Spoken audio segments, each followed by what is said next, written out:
나는 영생을 가진 자인가 라는 그런 제목으로 함께 은혜를 나누겠습니다.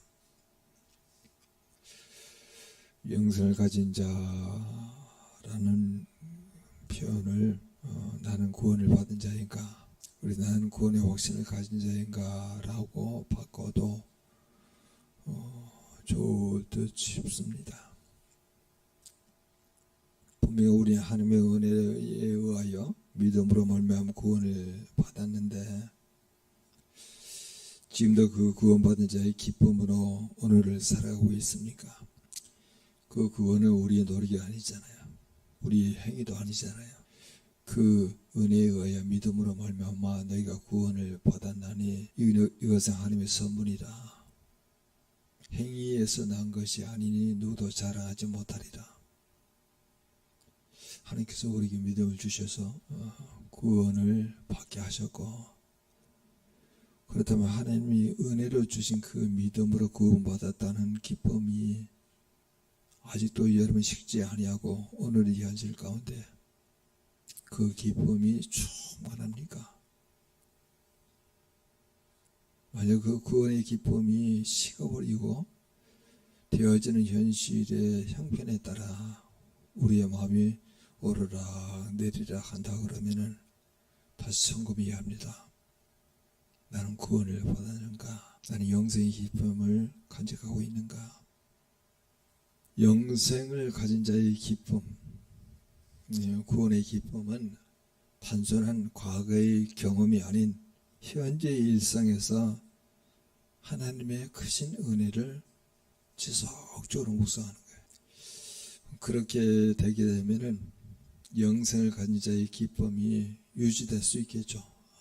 하나님의 크신 은혜에 의하여 믿음으로 구원을 받았고 영생을 보장받았기에 그걸 계속 깊은 묵상을 하게 되면은 삶의 현실 가운데 여러 가지 어려움을 당할 수도 있잖아요. 되게 곤란한 상황 가운데 빠질 수도 있고, 질병이 발견될 수도 있고, 경제적으로 어려움을 당할 수도 있는데, 그런 질병과 여러 가지 사건과 경제적 어려움이 과연 내가 그 은혜로 믿음으로 말미암아 받은 구원의 기쁨보다 더 클 수는 없잖아요. 보여지는 현실로 인하여서 그게 우리 자신의 마음을 망가뜨릴 정도로 그렇게 큰 문제였을까요? 우리가 아직 죄인됐을 때 주께서 우리를 위해서 십자가에 달려 죽으심으로 우리에 대한 하나님의 사랑을 확정하셨는데, 그 사랑이 아직도 나에게 영향을 미치고 있다 그러면 보여지는 여러 가지 삶의 현실 가운데 여러 가지 어려움에도 불구하고 그 구원의 기쁨이 나를 차고 넘치게 하여서 그 다음 단계인 그리스도 안에서 항상 기뻐하라, 그 단계로 갈 수 있어요. 아니, 그 기쁨을 선택하는 거예요.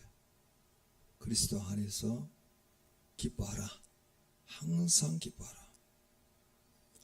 어떤 현실의 내용이 잘 되고 못 되고에 따라서 기쁘고 슬프고 하라고 말하지 않고 그리스도 안에서 항상 기뻐하라, 그 기쁨을 택하는 거예요. 선택하는 거예요.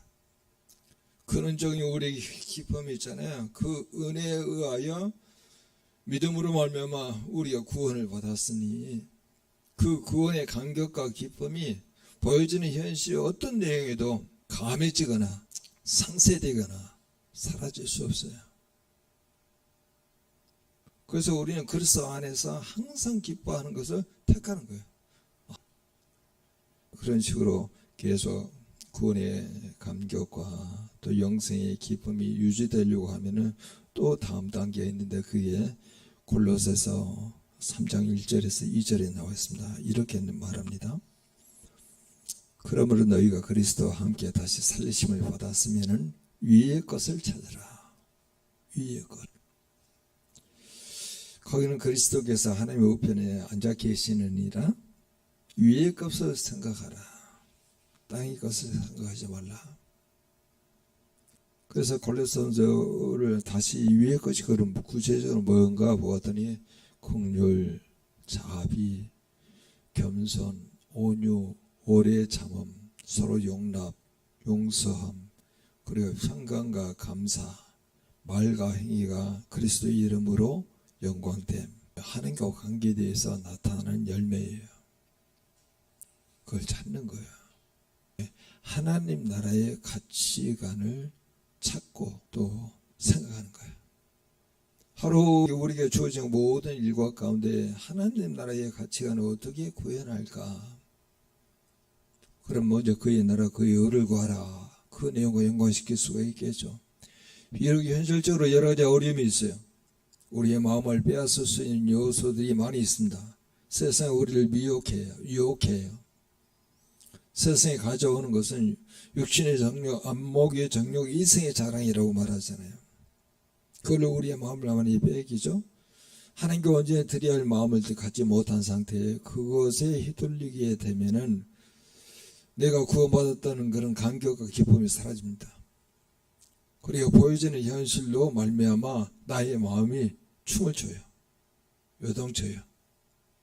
어제 뉴스에 보니까 50대 한 가장이 치매 어머니를 돌보다가 20년 동안 돌봤던 거예요. 치매 어머니를 돌보다가 너무 인생이 괴롭고 깊은 우울에 빠지다 보니까 자기의 생명을 자기 스스로 마감을 짓더라고요. 여러분, 아무리 우리의 치매 부모님이 있다 하더라도, 아무리 삶의 현실들이 넉넉하지 않는다 하더라도 하나님이 주신 생명을 우리 스스로 마감할 수 있는 권위가 우리에게 있는 걸까요? 하나님이 생명 주셨잖아요. 우리가 예수 그리스도에 인하여 믿음으로 말미암아 구원을 받았는데 그 크신 은혜를 계속 묵상하고, 그리고 그리스도 안에서 기쁨을 선택하고, 그리고 위의 것을 생각하고 위의 것을 사모하면은 그렇게 살아갈 수가 없겠죠. 그래서 또 다시 우리에게 질문합니다. 과연 나는 영생을 가진 자인가? 나는 구원의 확신을 가진 자인가? 거기에 대한 확신이 있으면은 기쁨이 넘치게 되어 있는데, 영생을 가진 자의 기쁨을 어떻게 누릴 수 있는지를 오늘 본문을 통해서 확인해 봅니다. 예수님이 수전절의 일을 넣어요. 수전절은 지금 태양력으로 이야기하면 11월과 12월이에요. 때로는 이 크리스마스가 이 수전절에 들어가는 경우도 있습니다. 8일 동안 수전절을 지키거든요. 이 수전절의 유래는 시리아 그리스 왕조라고 말하는 셀류코스의 왕조의 안티오코스 에피파네스 4세라고 하는 그 왕이 유다를 점령하는 그런 과정 가운데 유대인들에게 우상 숭배를 강요하고 제단에 제우스 신을 세워놓고 섬기라고 그렇게 강요하기도 하고, 제단에 돼지 피를 뿌려가지고 유대인들이 여호와 하나님을 경배하고 예배하는 것을 극심하게 방해합니다. 그때 마카비 가문의 유다 마카비라고 하는 사람이 이 안티오코스 에피파네스하고 3년간의 투쟁을 하게 되어서 BC 165년에 독립을 하게 돼요. 해방을 맞이하게 됩니다. 그래서 이제 성전에 그렇게 우상성에는 그런 모든 것을 척결하고 성전을 정하고 난 다음에 메노라고 하는 등잔대에 불을 붙이러 간 거예요. 거기에 7개의 등잔이 있거든요. 근데 그 등잔에 불을 붙이러 가게 될 때 하루 분량의 그 기름이 있었습니다. 올리브 오일이죠. 하루 분량의 오일이 있었는데 그게 하여튼 신기하게 8일 동안 탄 거예요. 그래서 이 성전이 회복된 이 날이라고 해서 수전절, 한자이기 때문에 우리가 그 한자를 보지 못하면은 무슨 뜻인지 모르겠죠. 그러니까 수전절을 영어로 이야기하면은 The Feast of Dedication, 봉헌한 날이라 다시 성전을 봉헌하는 날이라 해가지고 The Feast of Dedication 그렇게 이야기하기도 하고, 메노라의 그 오일이 8일 동안 어떻게 채워져 있는지 계속 불이 타고 있다고 해서 그 불을 연상해서 The Feast of Light, 빛의 축제라 그렇게 말한 날이 바로 수전절이에요. 시기적으로 겨울인데 거기를 거니는 거예요. 근데 그 성전이 어느 쪽이냐, 솔로몬 행각입니다. 솔로몬 행각은요 굉장히 큰 기둥, 5m짜리 기둥이 한 40에서 60개가 쭉 이열로 세워진 가운데 5m니까 꽤 높잖아요. 거기에 지붕이 덮여져 있어요. 그래서 비가 오거나 아니면 태양을 피해서 사람들이 많이 몰려드는 곳인데, 그곳에서 서기관들이 말씀을 가르치는 장소예요. 근데 예수님이 거기를 거니시는 거예요. 길이가 486m입니다. 그렇게 밖에 있는 곳에서 거니실 때 유대인들이 갑자기 에워쌉니다. 24절 같이 한번 읽어보죠. 유대인들이 에워싸고 이르되 당신이 언제까지 우리의 마음을 의혹하게 하려 하나이까? 그리스도이시면 밝히 말씀하소서 하니, 그 말 뜻이 전후맹을 잘 봐야 하는데, 예수 그리스도의 계속 기적과 말씀을 선포하게 될 때 모든 사람이 놀라잖아요. 그는 배우지 못한 자의 아들 아니냐, 목수의 아들이냐, 어떻게 저렇게 지혜로 말씀을 하시느냐. 그리고 기적과 이적을 행할 때도 과연 그가 그리스도인가 라고 말할 정도로 그 기적과 이적에 압도되거나 아니면 주님 말씀에 대해서 너무나 놀라운 메시지를 선포하고 있어서 압도당한 그런 분위기 가운데 유대인들은 그리스도일 수도 있는데, 유대인들이 생각하는 그 메시아의 관점은요 정치적 메시아였어요.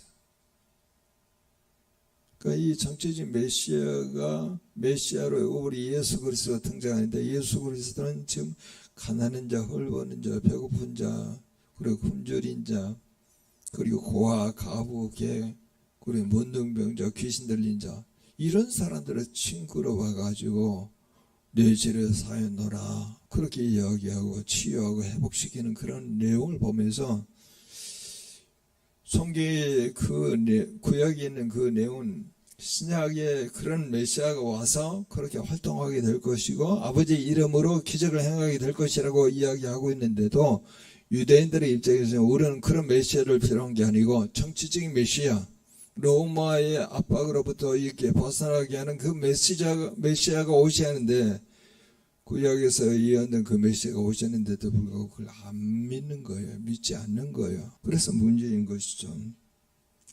그래서 그들이 아까 우리가 읽었던 그 내용을, 당신이 언제까지 우리의 마음을 의혹하게 하려 하나이까? 그리스도이시면 밝히 말씀하소서라고 그렇게 이야기한 거죠.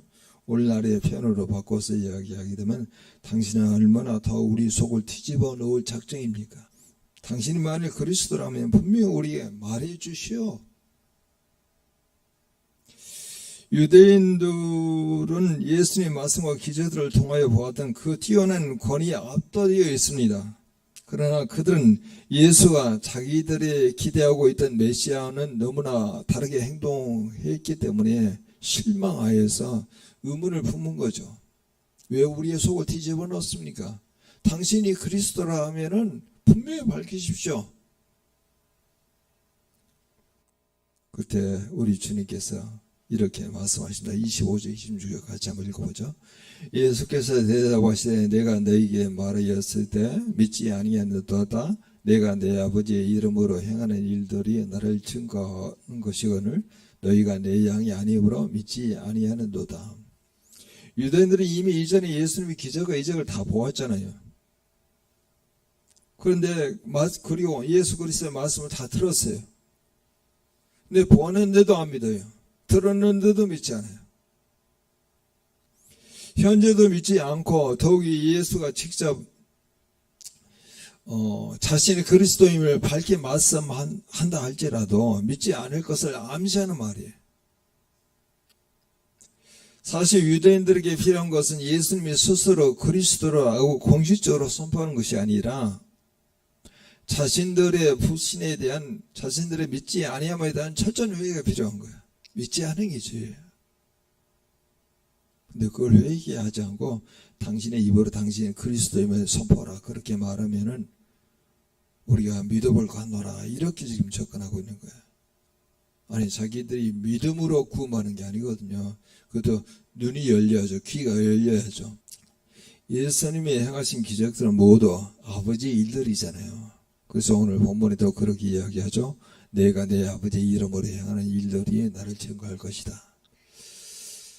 예수님이 행하신 모든 기적들은 자기 자신을 위해서 한 게 아니고 아버지의 영광을 위해서 행했던 것입니다.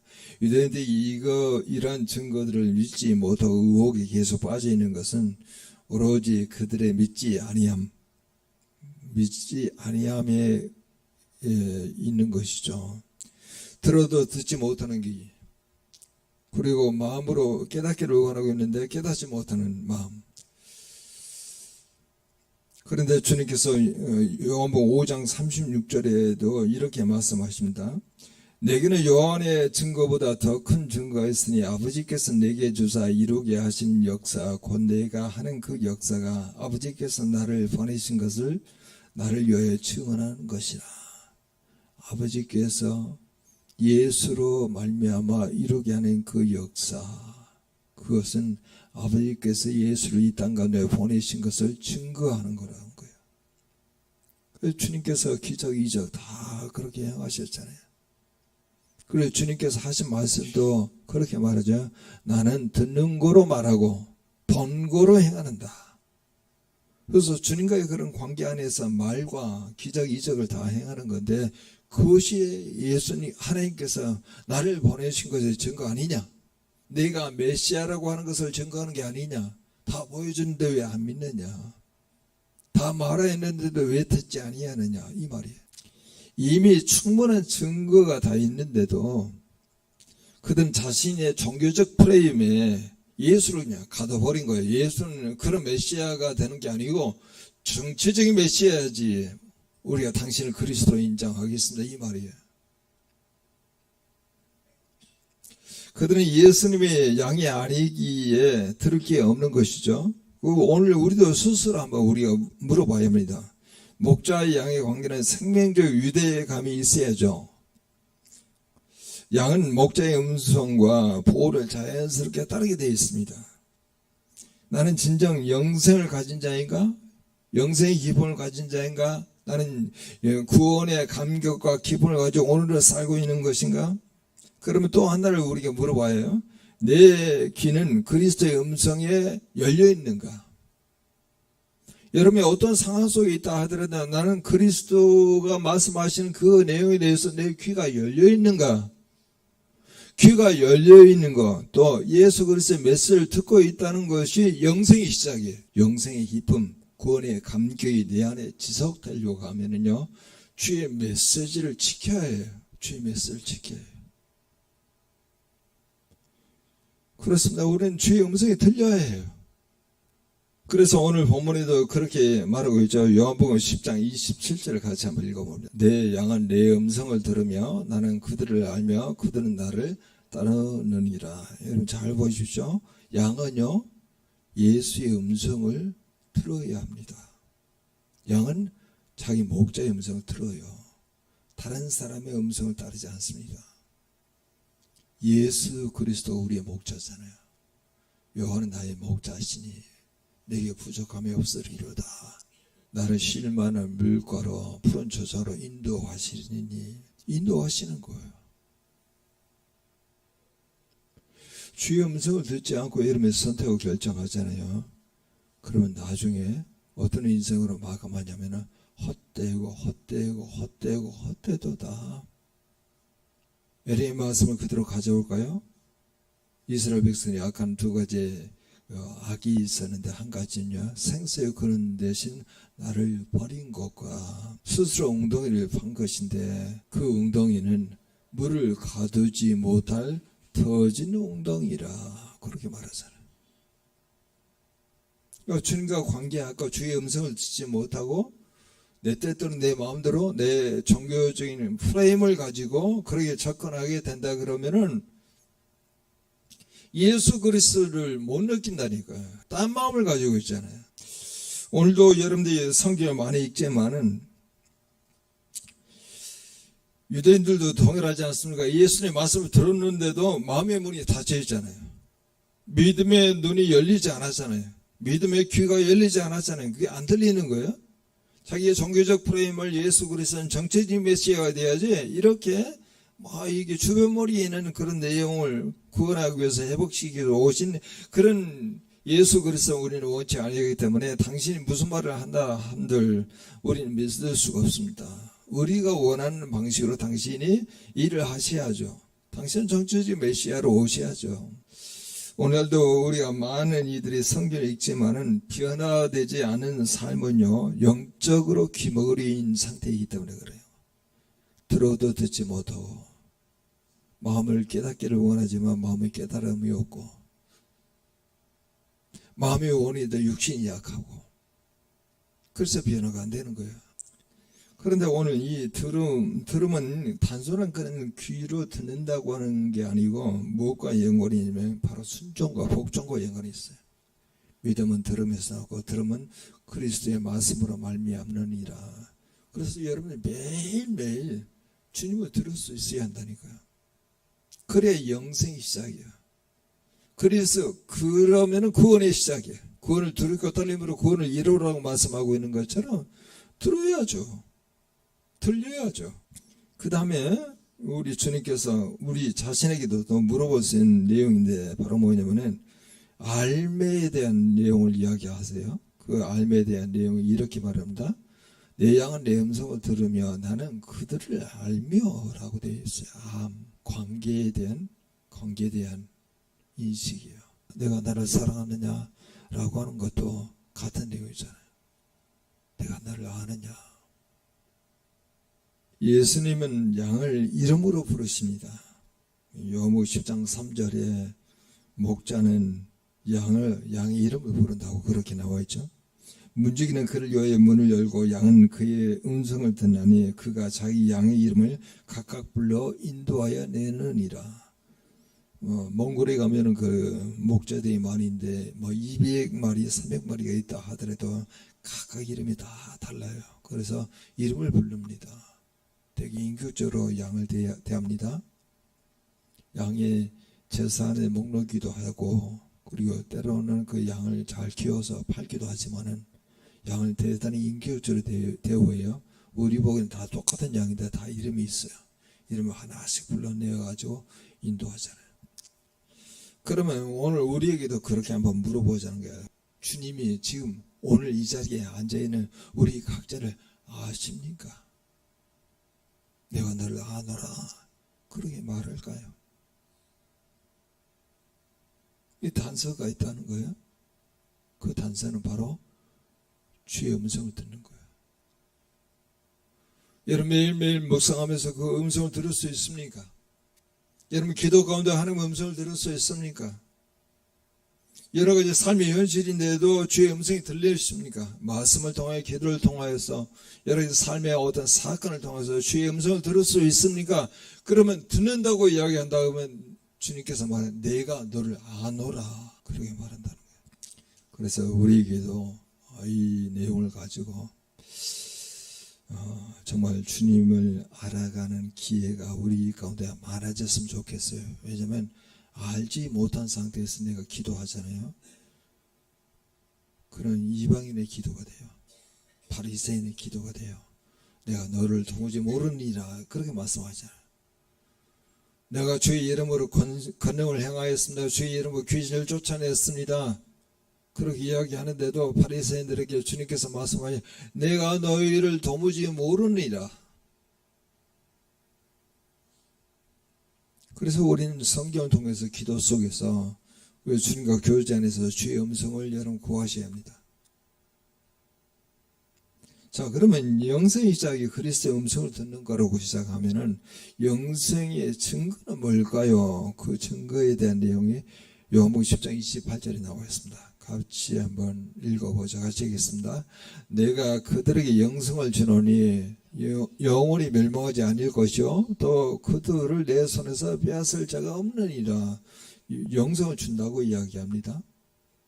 주의 음성을 들으면 내가 너를 알고 그들은 나를 따르리라. 따름에 대한 내용을 이야기하고 있죠.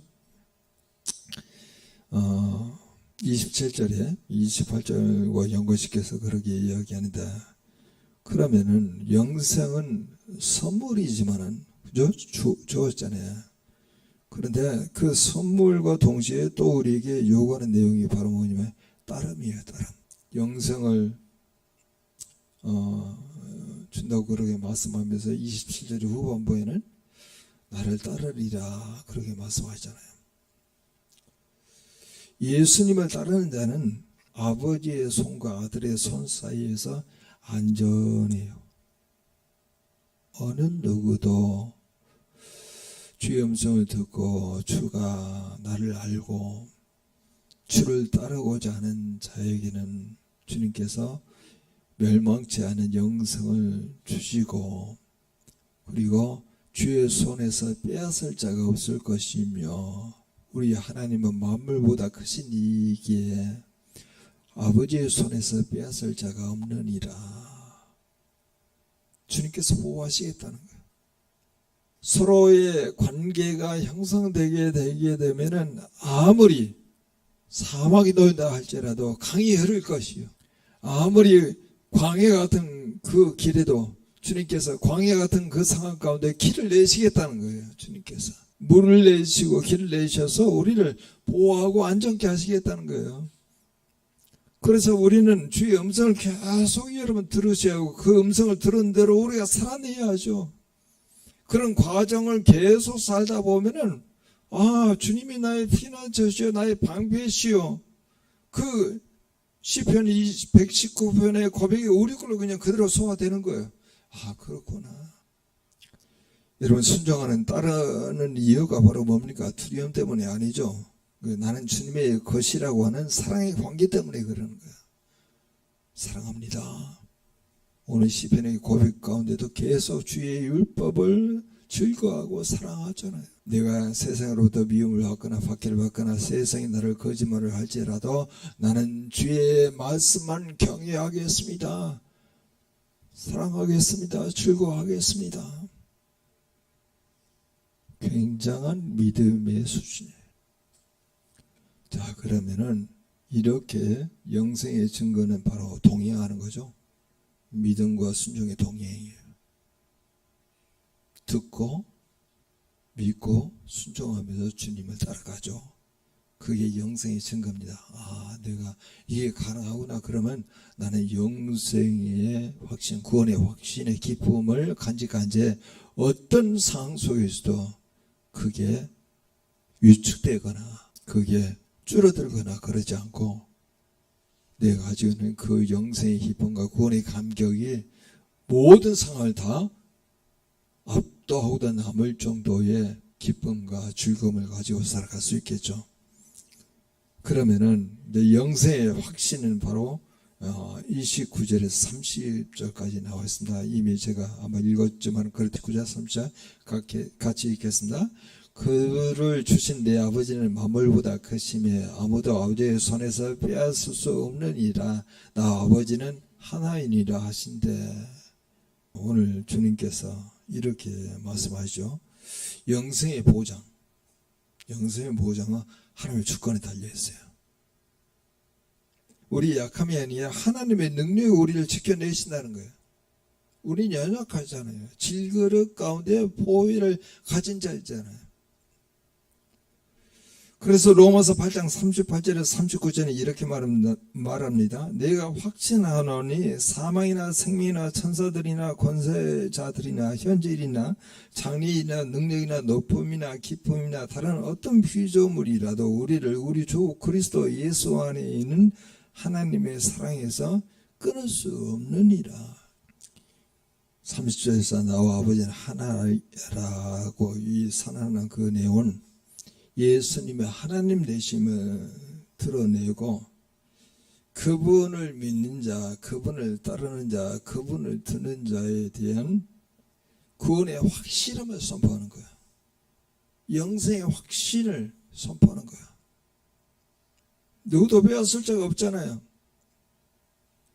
그러면 우리에게도 이렇게 말합니다. 내 구원은 얼마나 확실한가? 나에게 선물로 주어진 그 영생은 얼마나 확실한가?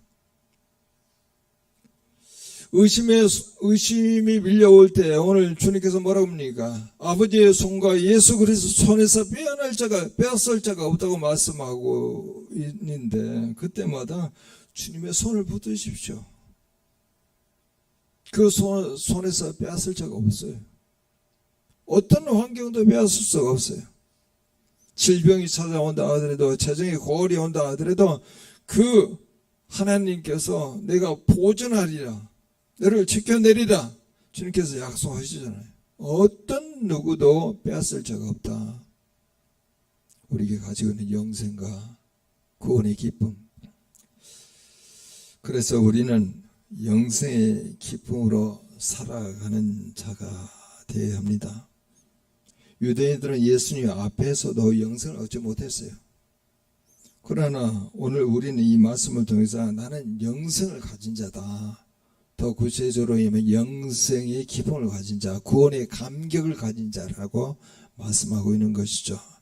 그러면은 우리는 이렇게 우리 자신에게 선포할 수 있습니다. 내 귀는 주의 음성을 듣고 내 마음은 주님을 따르며 내 영혼은 주님의 손에 안전합니다. 그렇게 고백할 수 있겠죠. 여러분, 이걸 계속 되뇌이십시오. 상황 때문에 이런 말을 고백하기가 힘들다. 그럼에도 불구하고 이 고백이 우리 스스로 이런 고백이 이루어지게 되어서 정말 나는 영생을 가진 자인가 라고 이야기해서 나는 분명히 영생을 가진 자입니다. 내가 왜 음성을 듣잖아요. 그리고 마음이 주님을 따르잖아요. 그리고 내 영혼이 주님의 손에 안전합니다. 만약 이런 확신이 없다 그러면은 오늘 주님께서요 다시 우리에게 말합니다. 내 양이 되어라. 내 양이 되어라. 그래서 우리가 함께 이렇게 기도합니다. 나는 그리스도의 음성을 들어서 믿을 때 주께서 나를 알아보시고 나는 그리스도를 순전히 마음으로 따름으로 나는 영생을 가진 자의 확신, 아버지의 손에 붙들린 자의 확신을 가지고 갖게 되어 기쁨으로 매일매일 살아가는 우리가 되게 하옵소서. 다 같이 통성으로 기도합니다.